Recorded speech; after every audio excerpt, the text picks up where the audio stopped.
সুখের মাঝেও অসুখ খেলে, কখনো বসন্তেও ওরে ঝরা পাতা। সপ্ত সুরের হারানো স্বর গাইতে থাকে কাল রাত্রির কথা। ভালোবাসার চুপকথারা এভাবেই বোধহয় রূপকথা হয়ে ওঠে। কিভাবে? আসুন শুনে নিই এখন গল্পের আজকের নিবেদন ৯ নম্বর সাহিত্যপাড়া লেন থেকে প্রকাশিত রনিত ভৌমিকের লেখা ঝরা পাতার ক্যানভাসে গল্পগ্রন্থের এক অন্য স্বাদের গল্প কাল রাত্রি। গল্পের সূত্রধার আমি অরিজিৎ। গল্প পাঠে সুমন। অভিনয় বরষা, সৌমি, সৈকত, অরিজিৎ এবং সুমন। কবিতারিন বিজয়। স্ক্রিপ্ট নীল এবং রুচিরা। Poster design Subhadeep. আবহ Suman. Edit and mixing Phoenix Audioverse. সামগ্রিক পরিচালনা বরষা ও সুমন। তাহলে চলুন শুরু করা যাক রনিত ভৌমিকের লেখা গল্প কাল রাত্রি।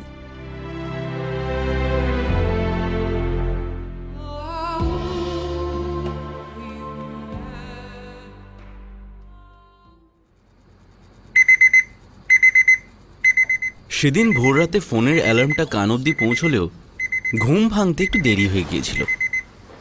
উঠে দেখি ঘড়িতে তখন বাজে ৩:৫০। বাড়ির সামনে এসে অফিসের গাড়ি অনেকক্ষণ দাঁড়িয়ে রয়েছে, সুতরাং তাড়াহুড়ো করে তৈরি হয়ে বেরিয়ে পড়লাম।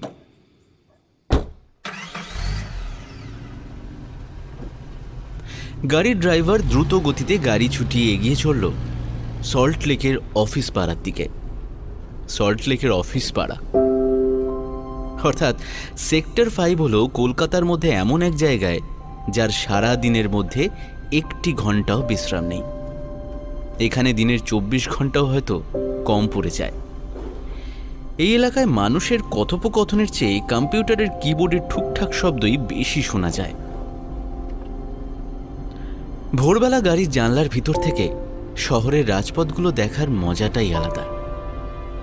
একদিকে ভোরের আলো নতুন সূচনার জানান দিচ্ছে, আর অন্যদিকে রাস্তার ত্রিফলা লাইটগুলো গতদিনের সমস্ত ক্লান্তিকে যেন নিজের মধ্যে গ্রাস করে নিয়ে ক্রমশই নিভে আসছে।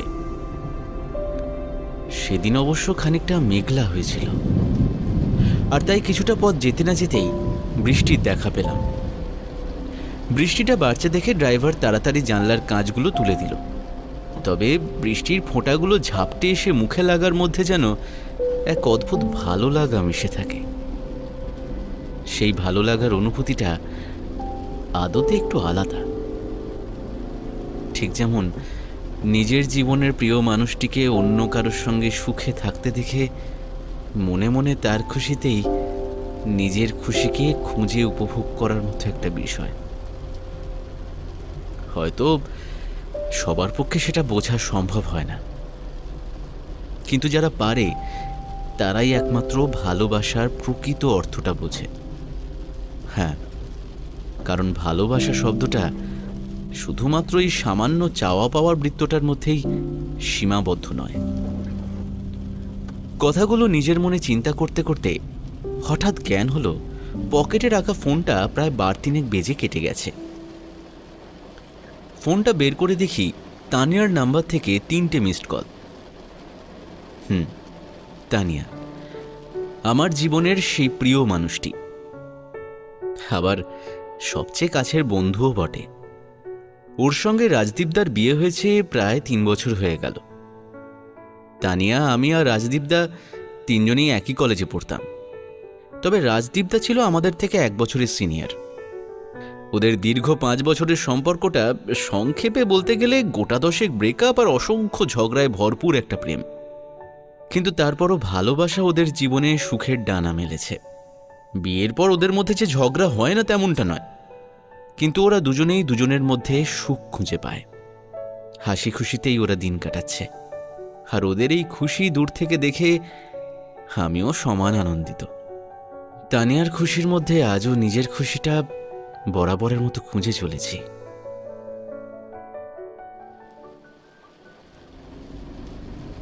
ফেরা যাক সেদিনের প্রসঙ্গে। তানিয়ার মিস কলগুলো দেখার পর ওকে ফোন করলাম, এবং ফোনের ওপার থেকে ওর কান্নার আওয়াজ ভেসে আসতেই আমি চমকে উঠলাম। তানিয়া কাঁদতে কাঁদতে বলল, সাম্য, তোর রাজদীপদাকে নিয়ে আমি হাসপাতাল যাচ্ছি, তুই পারলে চলে আয় প্লিজ। কি বলছিস কি? রাজদীপদার কি হয়েছে? গত রাতে ঘুমের মধ্যে দুবার অ্যাটাক হয়ে গেছে। আমি পাশে শুয়েও বুঝতে পারিনি রে। ভোরে হঠাৎ ঘুম ভেঙে যাওয়ায় চোখ খুলে দেখি মানুষটা একেবারে নিস্তেজ হয়ে পড়ে আছে। কি বলছিস কি তুই? আচ্ছা দাঁড়া দাঁড়া তানিয়া, তুই তুই তুই কিছু চিন্তা করিস না, আমি যতটা সম্ভব তাড়াতাড়ি আসার চেষ্টা করছি। তুই তুই একটু ওয়েট কর, জাস্ট ওয়েট কর, আমি কিছু চিন্তা করিস না, আমি এক্ষুনি আসছি। তাড়াতাড়ি আয় সাম্য, আমার আমার খুব ভয় লাগছে। ফোনটা রাখার পর গাড়ির ড্রাইভারকে বলে মাঝপথেই নেমে পড়লাম। সেদিন আর অফিসের কথা না ভেবেই হাসপাতাল যাওয়ার জন্য বাইপাসের ট্যাক্সি ধরলাম।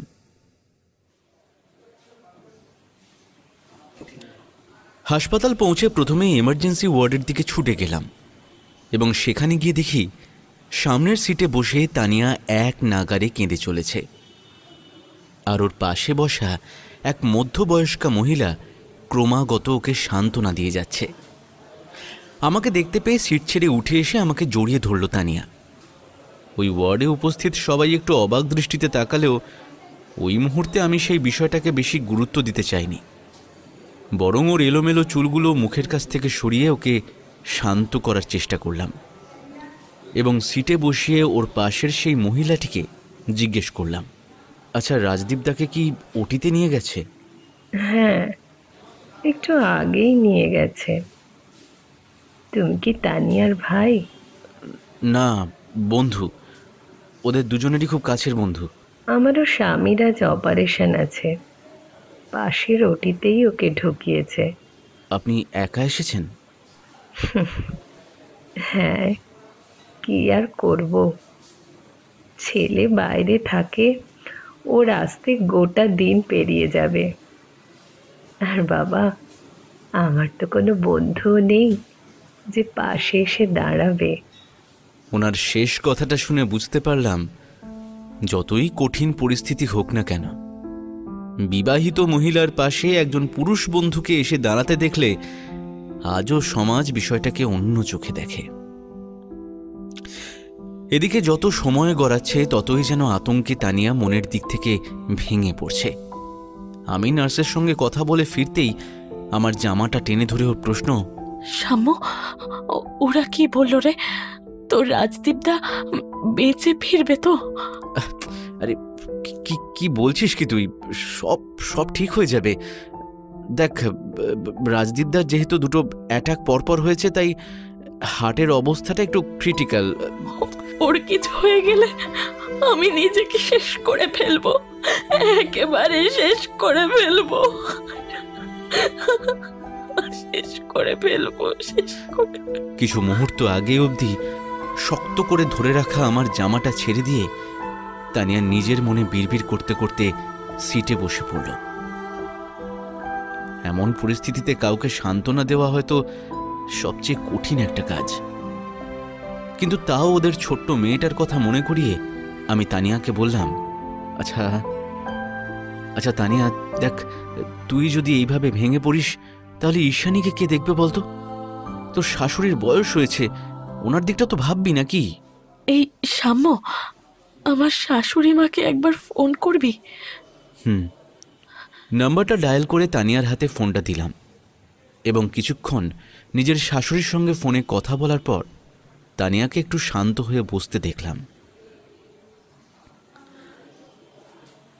প্রায় 4 ঘন্টা হতে চলল। এদিকে পাশের ওই মধ্যবয়স্কা মহিলার স্বামীর অপারেশন শেষে তাকে বেডেও দিয়ে দিল, কিন্তু তাও রাজদীপদার হার্টের কোনো উন্নতির লক্ষণ ডাক্তারদের চোখে পড়ল না। টেনশনের মধ্যে সময়টা যেন থমকে গিয়েছিল, কিছুতেই আর এগোচ্ছিল না। ঘড়িতে তখন বাজে ঠিক 11টা। ওটির দরজার উপর লাগানো লাল আলোটা নিভে গেল। দরজা খোলার আওয়াজটা কানে আসতেই তানিয়া নিজেকে আর সামলাতে না পেরে ওটির দরজার দিকে দৌড়ে গেল। আমিও গেলাম ওর সঙ্গে। ডাক্তার বেরিয়ে আসতেই ওনাকে প্রশ্ন করল তানিয়া, ডাক্তারবাবু, আমার আমার আমার স্বামীর জ্ঞান ফিরেছে? ও ভালো আছে তো? ডাক্তারবাবুকে লক্ষ্য করলাম সেই প্রশ্নগুলোর উত্তর না দিয়ে উনি কিছুক্ষণ চুপ করে রইলেন। ওনার সেই নিস্তব্ধতা দেখে আমার মনে একটু সন্দেহ হলো, আর ওই সন্দেহ থেকেই ওনাকে বেশ কঠোর ভাষায় বললাম, আচ্ছা আপনি চুপ করে আছেন কেন? ভালো মন্দ কিছু তো একটা বলুন। দেখতে পাচ্ছেন না পেশেন্টের স্ত্রী সকাল থেকে কতটা ব্যাকুল হয়ে আছে। এবার আর চুপ না থেকে ডাক্তারবাবু নিজের নীরবতা ভেঙে আমার উদ্দেশ্যে বললেন, উই আর সরি। ওনার হাজব্যান্ডকে বাঁচানোর যথাযথ চেষ্টা করেও আমরা পারলাম না। আসলে ওনার হার্ট পরপর 2টো অ্যাটাক সহ্য করতে পারেনি।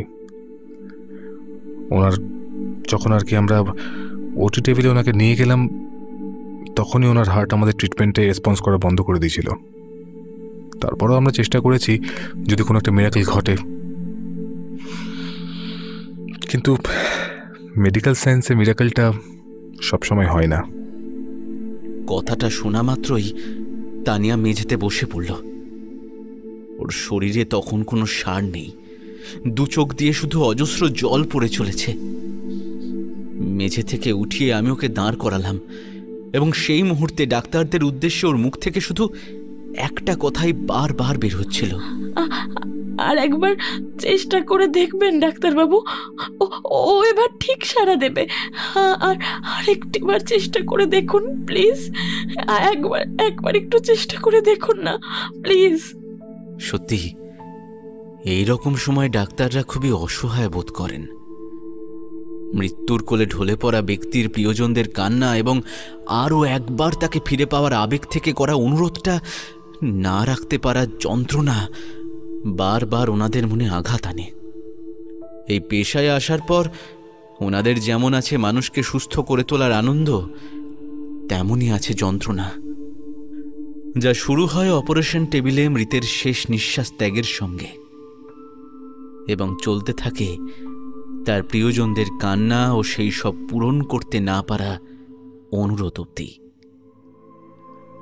তানিয়ার শাশুড়িকে জানানোর আগে আমাদের কিছু কাছের বন্ধুকে এই দুঃখের সংবাদটা দিলাম, যাতে ওরা রাজদীপদার বাড়ি আগে থেকে পৌঁছে গিয়ে ঈশানী ও কাকিমাকে সামলাতে পারে। 4 ঘন্টা পর যখন রাজদীপদার মৃতদেহ নিয়ে ওদের বাড়ির নিচে পৌঁছালাম, তখন ওখানে উপস্থিত পরিবারের লোকজন সহ বাকিরা কান্নায় ভেঙে পড়লেও ব্যতিক্রম ছিল একমাত্র রাজদীপদার মা। উনি মনের দিক থেকে যথেষ্ট শক্ত ছিলেন। নিজের নাতনিকে কোলে নিয়ে সবার থেকে দূরে দাঁড়িয়ে রইলেন উনি। আর তানিয়া, ও একেবারে চুপচাপ হয়ে স্ট্রেচারের সামনে দাঁড়িয়ে রাজদীপদার বন্ধ চোখ দুটোর দিকে এক দৃষ্টে তাকিয়েছিল। দূরে ঠাকুমার কোল থেকে পুরো ঘটনাটা অনেকক্ষণ লক্ষ্য করার পর হয়তো ছোট্ট ঈশানী ওর বাবার মৃত্যুটা বুঝতে পেরেছিল, আর তাই শ্মশানের উদ্দেশ্যে রওনা হওয়ার মুহূর্তটাতেই ও কেঁদে উঠল। শ্মশানের গনগনে আগুনে একটা গোটা দেহকে মুহূর্তের মধ্যেই ছাই হয়ে যেতে দেখলাম।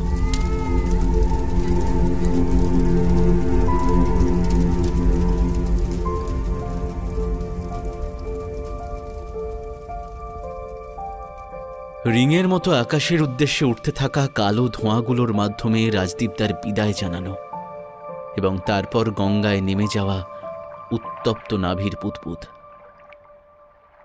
এই প্রত্যেকটা বিষয় যেন সেদিন আমার মনের মধ্যে একটা দাগ রেখে গিয়েছিল। ফিরে আসার সময় তাই নিজের ভাবনাতেই হারিয়ে গিয়েছিলাম। তানিয়া আর ওর মেয়ের আগামী দিনের কথা ভেবে আমার সত্যি খুব চিন্তা হচ্ছিল, কারণ প্রিয়জনের চলে যাওয়াটা বাস্তব জীবনে মেনে নেওয়া খুবই কঠিন। পৃথিবী ছেড়ে চলে যাওয়া মানুষ আর সূর্যাস্তের পর ফুরিয়ে যাওয়া দিন কখনোই ফিরে আসে না। আমরা কেবলমাত্র সেই মানুষটিকে ছায়া সঙ্গী রূপে নিজেদের সঙ্গে রেখে দৈনন্দিনের ব্যস্ত জীবনে এগোনোর চেষ্টা করি মাত্র। সংসারের মূল মানুষটি যখন চলে যায়, তখন আমরা বুঝতে পারি আকাশটা কত বড়। সেখানে হারিয়ে যাওয়ার ভয়টা তখনই ডানা মেলে। কিন্তু এটাও মানতে হবে, সব কঠিন পরিস্থিতির মধ্যেও জীবনে এগিয়ে চলে। অতএব তানিয়াকে ওর ছোট মেয়েকে সঙ্গে নিয়ে ঘুরে দাঁড়াতে হবে।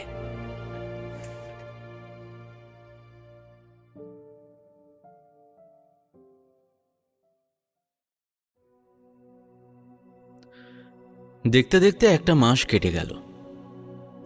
রাজদীপদার শ্রাদ্ধের পর পরিবারের সবাই যে যার বাড়ি ফিরে গেছে। এখন ওদের বাড়িতে আছে বলতে কাকিমা ওরফে রাজদীপদার মা, তানিয়া আর ঈশানী। আমি যতটা সম্ভব পাশে থাকার চেষ্টা করলেও এই কদিনে তানিয়ার মধ্যে একটা অদ্ভুত বদল লক্ষ্য করেছি। ও এখন আমাকে নিজের বিষয়ে বেশি জড়াতে চায় না। এমনকি আগের চেয়ে আমাদের মধ্যে কথাবার্তাও কম হয়। হতে পারে স্বামীর অবর্তমানে অন্য আরেকজন পুরুষের সঙ্গে যোগাযোগ রাখলে সমাজ ওকে কটু কথা বলবে, সেই ভেবেই হয়তো তানিয়া আমার সঙ্গে দূরত্ব বজায় রেখে চলছে। আমাদের মধ্যে যেটুকু কথা হয় তার মধ্যে তানিয়া ওর হাবে ভাবে আমাকে ভালো মতোই বুঝিয়ে দেয় যে ওদের জন্য আমি কিছু করতে গেলে সেটা হবে ওদের প্রতি সহানুভূতি দেখানো। আর এই বিষয়টাই আমাকে প্রত্যেক মুহূর্তে ভিতরে ভিতরে যন্ত্রণা দিয়ে চলেছে। একদিন তাই অফিস ফেরত ওদের বাড়ি চলে গেলাম এবং তানিয়াকে সামনে পেয়ে কিছু বলতে যাব তার আগেই ও আমাকে বলল, সাম্য, একটা সাহায্য চাইতে পারি তোর কাছে? এতদিন পর এই প্রথম কোনো সাহায্য চাইছে তানিয়া আমার কাছে। অতএব আমি ওকে বললাম, হ্যাঁ বল না, কিভাবে তোকে সাহায্য করতে পারি বল। তুই জানিস রাজদীপের যা জমানো টাকা আছে তাতে আমাদের তিনজনের অনেকগুলো বছর ভালো মতোই চলে যাবে, কিন্তু তাও আমি একটা চাকরি করতে চাই। বলতে পারিস সাময়িক কিছুক্ষণের জন্য দুর্ঘটনাটা ভুলে থাকার একটা চেষ্টা। আবার আবার মেয়েটার ভবিষ্যতের কথা চিন্তা করেই আমার এই সিদ্ধান্ত। তুই বললে আমি আমার অফিসেই দেখতে পারি। তাতে তোর কোনো অসুবিধা হবে না তো সাম্য? আমার সুবিধে অসুবিধে কোনোটাই হবে না, সেই ব্যাপারে তুই নিশ্চিন্তে থাকতে পারিস।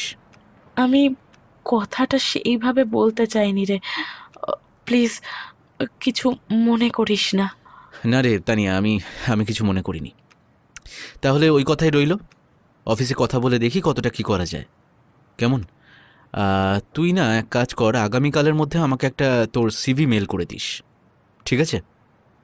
আমাদের কথোপকথনের মাঝেই ওর শাশুড়ি সন্ধেবেলার চা আর বিস্কুট নিয়ে এসে টেবিলে রাখলো।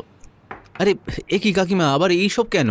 না না বাবা, এতদিন পর তুমি এলে, এইটুকু তো করতেই পারি। আপনি কেমন আছেন? চলে যাচ্ছে বাবা। বৌমা আর নাতনিকে নিয়ে চেষ্টা করছি জীবনের বাকি সময়টুকু কাটিয়ে দিতে। সামনে দাঁড়িয়ে তানিয়া নিজের চোখের জল ধরে রাখতে না পেরে ভেঙে পড়ল কান্নায়। কাকিমার চোখ দুটোও দেখলাম ছলছল করে উঠেছে। এই মুহূর্তে আমি কি করব সত্যি বুঝে উঠতে পারছিলাম না।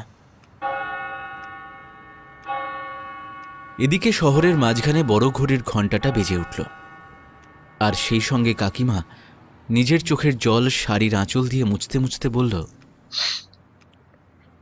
7টা বাজলো বোধহয়, নাতনিকে খাওয়ানোর সময় হয়ে গেছে। তোমরা কথা বলো, আমি যাই ওদিকে। ওনার প্রস্থানের পর আমি তানিয়ার কাছে গিয়ে ওকে বললাম, তানিয়া, তুই এইভাবে ভেঙে পড়লে বাকি দুজনের কি হবে শুনি? না, আসলে ওর মায়ের কথাগুলো শুনে ওর কথা মনে পড়ে গিয়েছিল। জানিস সাম্য, এইরকম সময় রাজদীপ রোজ অফিস থেকে ফিরে একইভাবে বসে ওর মায়ের হাতের বানানো চায়ে চুমুক দিতে দিতে আমাদের সাথে গল্প করত। দিনের এই একটা সময় আমাদের তিনজনের কাছে ছিল অত্যন্ত ব্যক্তিগত। ওর মা আর আমি দুজনেই এখন এই সময়টা চোখের জলে কাটাই। দেখ তানিয়া,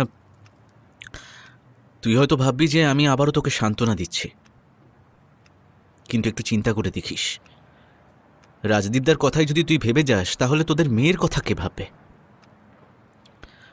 ওর একটা গোটা জীবন পড়ে আছে তানিয়া। আজ না হয় ও ছোট, কিন্তু কাল তো বড় হবে। পড়াশোনা সহ জীবনের বাকি বিষয়গুলো তখন গুরুত্বপূর্ণ হয়ে উঠবে। তাই এখন থেকে তুই শক্ত হতে না পারলে পরবর্তী সময় সবকিছু সামলানো কিন্তু ভীষণ কঠিন হয়ে পড়বে। জানি রে, তাই তো চাকরিটা করতে চাইছি। ঈশানীর সঙ্গে কিছুটা সময় কাটিয়ে যখন বাড়ি ফেরার জন্য গেটের বাইরে দাঁড়িয়ে জুতো পরছিলাম, তখন হঠাৎ পিছন থেকে তানিয়া ডেকে উঠল। সাম্য, সরি পেছন থেকে ডাকলাম। আসলে তোকে একটা কথা বলতে চাই। হ্যাঁ বল। থ্যাঙ্কস রে, এইভাবে দুর্দিনে আমাদের পাশে থাকার জন্য। তুই আবার কবে থেকে ফর্মালিটি করছিস? হ্যাঁ, তাও আবার আমাকে? দেখ তানিয়া, আমি তোর পাশে সবসময় থাকতে চেয়েছি, কিন্তু এই কদিন তুই আমাকে দূরে সরিয়ে রেখেছিলিস। যা, তোর অনেকটা দেরি হয়ে যাচ্ছে। হ্যাঁ, তোরা সাবধানে থাকিস।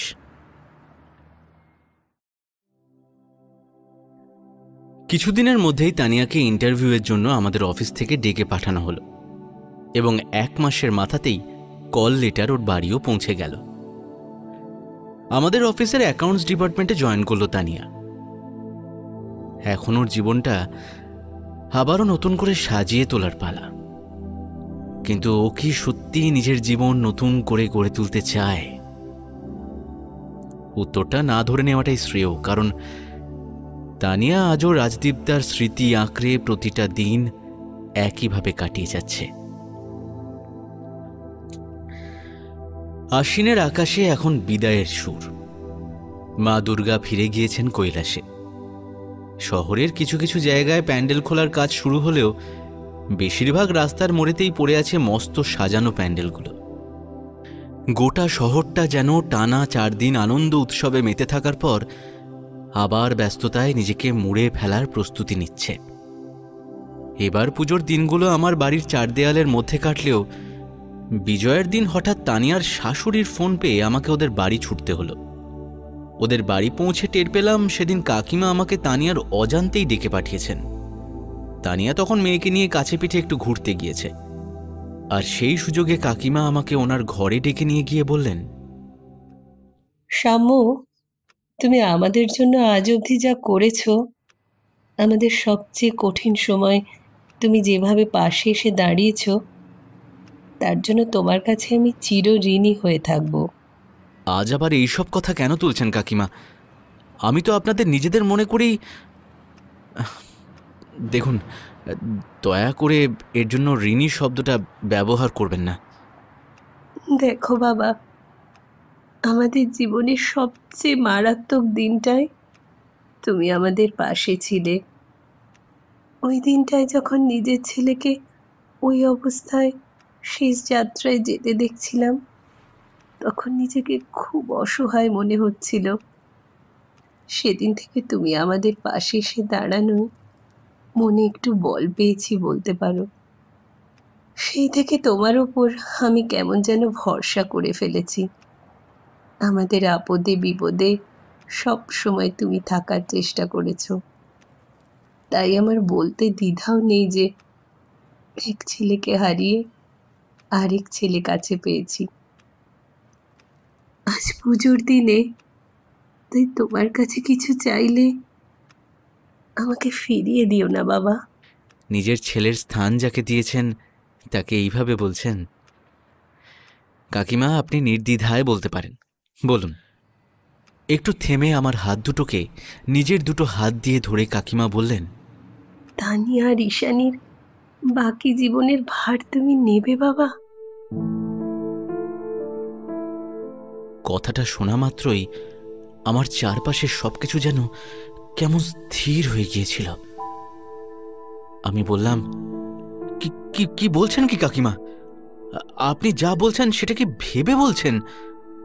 আর তানিয়া কি জানে? না, তুমি রাজি থাকলে তবেই বৌমাকে বলবো। এই বুড়ো মানুষটাকে তুমি আজ ফিরিয়ে দিও না বাবা। তুমি তানিয়ার সবচেয়ে কাছের বন্ধু, তাই আমার বিশ্বাস তানিয়া আর ঈশানী তোমার কাছে খুব ভালো থাকবে। কিন্তু এতে কোনো কিন্তু নেই বাবা। আজ আমি নিরুপায় হয়ে তোমার কাছে এই অন্যায় আবদার করছি, শুধুমাত্র নিজের নাতনি আর বৌমার স্বার্থে। ওদের বাকি জীবন এখন পুরোটাই অনিশ্চয়তায় ভরা। তুমি তানিয়াকে বিয়ে করলে ওরা পায়ের তলায় নিজের শক্ত মাটি ফিরে পাবে, না হলে যে আমি মরেও শান্তি পাবো না বাবা। সেদিন তানিয়া আর ঈশানীর সঙ্গে দেখা হয়নি। ওদের বাড়ি থেকে বেরিয়ে রাস্তা পর রাস্তা শুধু হেঁটে চলেছি। মনের মধ্যে তখন যেন শত ঢেউ আছড়ে পড়ছে, শত ভাবনারা মাথায় খালি ঘুরপাক খাচ্ছে। একটা গাছের তলায় তাই বসে নিজের চিন্তায় হারিয়ে আছি। হঠাৎ কোথা থেকে এক মানসিক ভারসাম্যহীন লোক নোংরা বস্ত্রে আমার পাশে এসে বসল এবং অদ্ভুতভাবে আমার দিকে চেয়ে বলতে লাগলো, এই শান্তা, দেখ দেখ দেখ আমার দিকে দেখ। এই তোর ওই মনের ভেতর এই আটকে রাখা পাখিটা দেখ দেখ দেখ কেমন ডানা ঝাপটাচ্ছে, ঝটপট ঝটপট ঝটপট ঝটপট করছে। ওকে মুক্তি দে, মুক্তি দে, মুক্তি দে, ওকে মুক্তি দে। তারপর ওই সময়ের স্রোতে তোর ভেলাটা যেদিকে ভাসতে চাইছে সেদিকে ভাসিয়ে দে, ভাসিয়ে দে, ভাসিয়ে দে, সেদিকে ভাসিয়ে দে, ভাসিয়ে দে, ভাসিয়ে দে। লোকটির কথাগুলো প্রাথমিকভাবে শুনে পাগলের প্রলাপ মনে হলেও ওর গভীর অর্থটা আমি বুঝতে পেরেছিলাম। সুতরাং তার দিকে আমাকে তাকিয়ে থাকতে দেখে হঠাৎ সে উঠে পড়ে। তারপর আমার দিকে আঙুল তুলে বলতে বলতে যায়, কিসের অপেক্ষা করছিস? হ্যাঁ, যা যা রে যা, পাল তুলে স্রোতে ভেসে যা। মনের কথা চেপে রেখে আর কি লাভ? হ্যাঁ, বলে দে, বলে দে, বলে দে, বলে দে তাকে, বলে দে, বলে দে, বলে দে, বলে দে, বলে দে তাকে, বলে দে, বলে দে, বলে দে, বলে দে।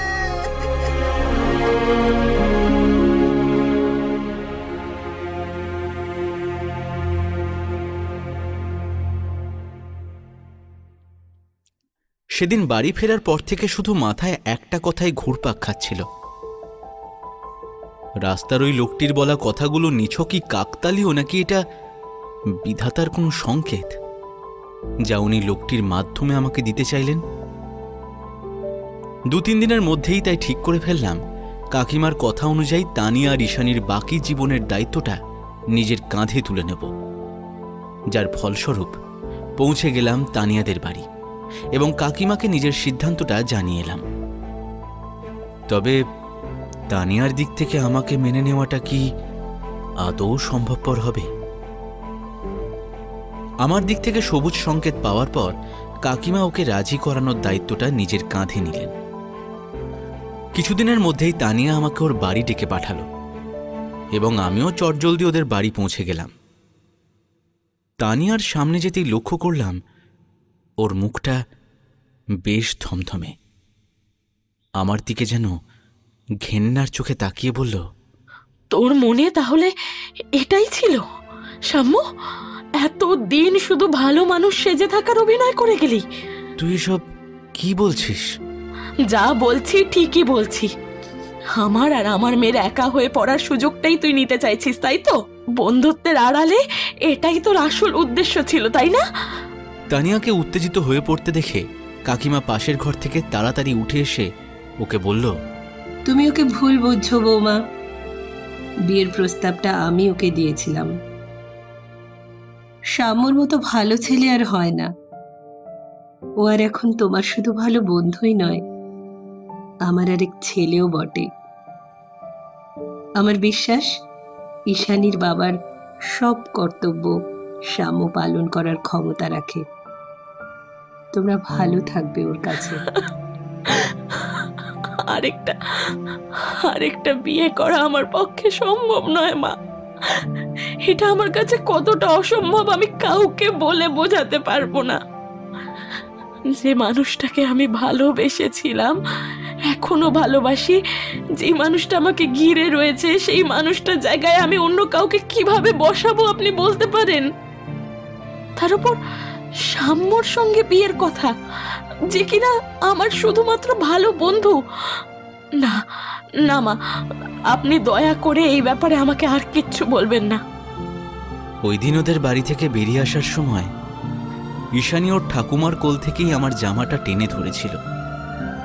তখনও কথা বলতে শেখেনি বলেই হয়তো নিজের মনের ভাবটা ওইভাবে সে বোঝাতে চাইছিল। ছোট্ট শিশুটার গালে তাই একটা আলতো চুমু দিয়ে চোখে জমাট বাঁধা কষ্টটা নিজের সঙ্গে নিয়েই বাড়ি ফিরে এলাম। তানিয়া আমাকে স্পষ্টভাবে জানিয়ে দিয়েছিল যাতে ওর সঙ্গে আমি আর কোনোভাবেই যোগাযোগ রাখার চেষ্টা না করি। এমনকি আমাদের এত বছরের বন্ধুত্বটা কয়েক ঘন্টার মধ্যেও শেষ করে দিতেও দুবার ভাবল না। এরপর বেশ কয়েকটা দিন কেটে গেল। তানিয়া কিংবা কাকিমা কারোর সঙ্গেই আমার আর যোগাযোগ নেই। ফলে সকাল থেকে বিকেল অফিস আর তারপর বাড়ি, এইভাবেই আমার একটার পর একটা দিন কাটছিল। মনে কোনো আনন্দ নেই, সুতরাং বলতে দ্বিধা নেই যে আমার জীবনটা প্রায় থমকে গিয়েছিল। কিন্তু আবারও একটা ফোন যেন সবকিছু বদলে দিল।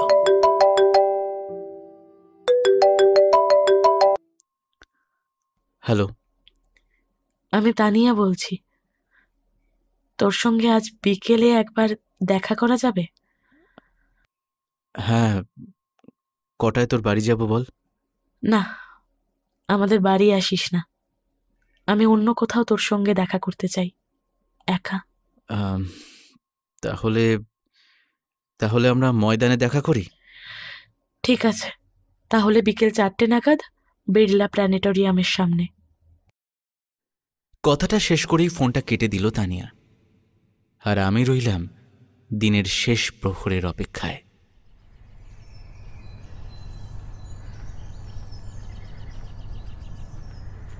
সেদিনের বিকেলটা একটু অন্যরকম। বিগত কয়েকটা দিনের একাকিত্বের জীবন কাটানোর পর আবার ওর সামনে আসা। কিন্তু কেন আমার সঙ্গে দেখা করতে চাইল তানিয়া? ওর আর কি বা বলার থাকতে পারে আমায়? আচ্ছা, ও কি আমায় আরো অপমান করতে ডাকছে, নাকি নিজের মত বদলে তানিয়া নতুনভাবে বাঁচার সিদ্ধান্তটা নিয়ে আলোচনা করবে বলেই আমাকে ডেকে পাঠালো? এইসব প্রশ্ন মনের মধ্যে নিয়েই আমি ওর অপেক্ষায় দাঁড়িয়ে রইলাম বিড়লা প্ল্যানেটোরিয়ামের সামনে। দূর থেকে তানিয়াকে আসতে দেখে আমি ওর দিকে এগিয়ে গেলাম, এবং তারপর ময়দানের খোলা আকাশ আর সবুজ ঘাসের মধ্যে দিয়ে হাঁটতে হাঁটতে শুরু হলো আমাদের দীর্ঘ কথোপকথন। আমাদের বন্ধুদের একসঙ্গে কাটানো দুর্গাপুজোর দিনগুলোর কথা মনে আছে তোর, সাম্য? সে আর মনে থাকবে না? সেই সব দিন কি আর ভোলা যায়? একদিন নর্থে ঠাকুর দেখা, দুদিন সাউথ, আর অষ্টমীর সকালটা অঞ্জলি দিয়েই বেরিয়ে পড়া। প্রথমে লঞ্চে করে গঙ্গার বুকে ঘুরে বেড়ানো, তারপর সোজা হাতিবাগান, স্টারে একসঙ্গে সবাই মিলে সিনেমা দেখা। কি সুন্দর দিনগুলো ছিল, তাই না? ভাবলেও এখন অবাক লাগে, জানিস। ইদানিং একটা কথা খুব সত্যি বলে মনে হয়। কোন কথা? কলেজে পড়াকালীন, এমনকি তারপরেও আমাকে অনেকেই বলেছিল যে তুই আমাকে ভালোবাসিস। তখন বিষয়টা হাসির ছলে উড়িয়ে দিয়েছিলাম, কারণ আমি জানতাম তুই আমার সবচেয়ে ভালো বন্ধু। কিন্তু আজ বুঝতে পারছি ওরা কতটা ঠিক বলেছিল। এতদিন ধরে তাহলে তোর মনে এই বাসনাটাই ছিল, সাম্য? তুই আমাকে ভুল ভাবছিস তানিয়া। আমি হয়তো তোকে বন্ধুর চেয়েও বেশি ভালোবাসি, কিন্তু তাই বলে তোর আর রাজদীপদার সম্পর্ক কখনো ভেঙে যাক সেটা আমি কখনো চাইনি রে। এমনকি নিজের মনের কথাটা কোনোদিনও তোকে জানাইনি, কারণ আমি সবসময় তোর সুখের মধ্যে নিজের সুখ খুঁজতে চেয়েছি। আমি রাজদীপদার মৃত্যু সুযোগ নিতে চাইনি তানিয়া। এটা তোর ভুল ধারণা।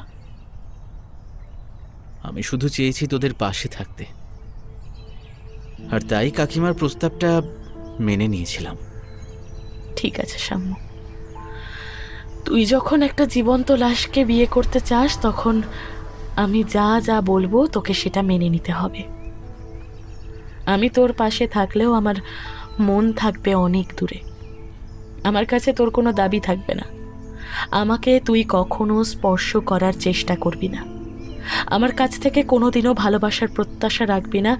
শুধু স্বামীর পরিচয়টুকু ছাড়া আমার ওপর তোর আর কোনো অধিকার থাকবে না, মৃত্যুর দিন অবধি নয়।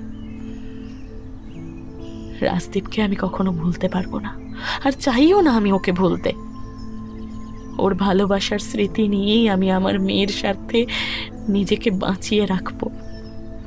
অতএব এই সব কিছু মেনে যদি তুই মেনে নিতে পারিস তাহলে তোদের সিদ্ধান্তটাই আমি মেনে নেব। কিছুক্ষণ চুপ করে থাকার পর বললাম, আচ্ছা বেশ, তাই হবে। আমি আমার সব সত্যিটা আগেই তোকে বলে রাখলাম, যাতে পরবর্তী সময়ে তুই আমাকে দোষ দিতে না পারিস। আমি তোর ভালোবাসার মূল্য কখনো দিতে পারবো না সাম্য। এটা জেনেও তুই কেন নিজের জীবনটা আমার সঙ্গে জড়াতে চাইছিস? কেন? তোর এই কেনটাও কি বাকি শর্তগুলোর মধ্যেই পড়ে? দেখ, আমি তোর শর্তগুলো মেনে নিলাম তানিয়া। কথা দিচ্ছি, বিয়ের পর তুই যেমন চাস, যেভাবে থাকতে চাস তেমনই হবে। হ্যাঁ, বিয়ের আগে তানিয়াকে দেওয়া কথাটা আমি আজও রেখে চলেছি। 1 বছর ধরে আমরা একই ঘরে থাকলেও আমাদের মন দুটো একে অপরের থেকে অনেক দূরে। ছোট্ট ঈশানী এখন কথা বলতে শিখেছে। তানিয়া ওকে আমায় বাবা নয় বাবাই ডাকতে শিখিয়েছে। ওর এই বাবাই ডাকটা শুনতে আমার খুব ভালো লাগে। এখন ঈশানীকে ঘিরেই আমাদের সময় কেটে যায়।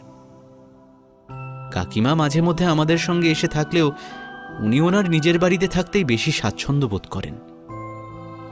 দিনের শেষে অফিস থেকে ফিরে ঈশানীর সঙ্গে সময় কাটানোটা যেন আমার অভ্যাসে পরিণত হয়েছে। ওর মিষ্টি হাসি আর নরম হাতে আমায় জড়িয়ে ধরাটা হয়তো কিছুটা হলেও তানিয়ার থেকে না পাওয়া আমার জীবনের ভালোবাসার ভাণ্ডারটা পূর্ণ করে দেয়। ছোটবেলায় বড়দের মুখে শুনেছি যে বিয়ের পরদিন স্বামী স্ত্রীর নাকি এক ঘরে থাকতে নেই, এমনকি মুখও দেখতে নেই। ওই দিনটাকে বলা হয় কাল রাত্রি। কিন্তু তখন ছোট বয়সে বুঝিনি যে আমার জীবনে এই কাল রাত্রি শব্দটা এতটা অর্থ বহন করবে। তানিয়া হয়তো আর কোনোদিনও রাজদীপদার ছায়া থেকে বেরিয়ে আসতে পারবে না। তাই সমাজের চোখে কালরাত্রি নিছক একটা বিয়ের নিয়ম হলেও আমাদের দুজনের কাছে এই কালরাত্রি শব্দটা চিরজীবনের সঙ্গী। কথা দিলাম, বিলিয়ে দেব সাগর আমি শুষ্ক মরুর বুকে, মিলিয়ে দেব আসমানি রং সেই সাগরের সুখে। কথা দিলাম, জন্ম থেকে জন্মান্তর আমি শুধু বন্ধু হতেই রাজি। বন্ধু তোমার চলার পথে তোমার ছায়া হই বাঁচি।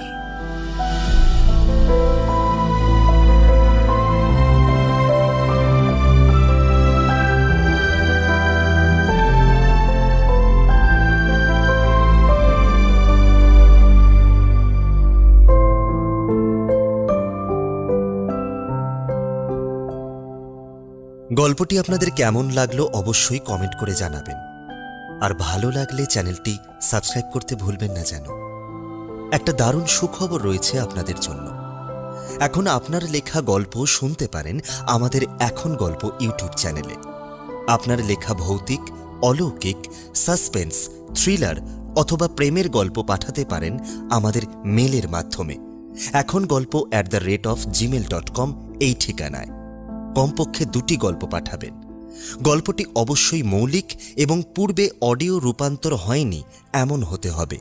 গল্পের শব্দ সংখ্যা হবে কমপক্ষে 4000। সাথে পাঠাবেন আপনার একটি ছবি ও ফোন নাম্বার। আজ আমাদের সাথে ছিল আমাদের বন্ধু চ্যানেল পার্টনার রেনি টেলস। তাহলে দেখা হচ্ছে খুব তাড়াতাড়ি আগামী গল্পে। শুভরাত্রি।